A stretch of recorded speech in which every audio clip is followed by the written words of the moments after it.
Allohning roziligi uchun, otasiz go'dagim uchun ehson qiling, yordam bering. Bu insonlar ko'rib turgan narsasini nega ko'r kabi ko'rmaslikka oladi-ya? Allohning roziligi uchun. Insonlarning bir qismini qorni to'q, bir qismi esa ochlik bilan imtihon qilinyapti. Nima uchun tilanchilik qilyapsiz? Otasi olamdan o'tdi. Men kasalman, ishlay olmayapman. Ikkalamiz ham ochmiz. Och qolganingizni sezmagan qo'shnalaringizga o'zim saboq beraman. Siz aslo tashvishlanmang. Alloh taolo jamoatni ularga omonat qilib bergan insonlar bilan sinaydi. Ammo bu shaharning insonlari omonatga xiyonat qilishadi. Insonlar och, sizlar esa bu yerda sho'rva, palov, ayron bilan maza qilib ovqatlanyapsiz.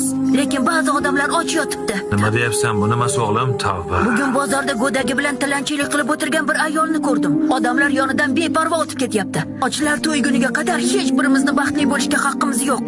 Haqiqatning to'qmog'i bo'lib ko'zimizni ochding bola.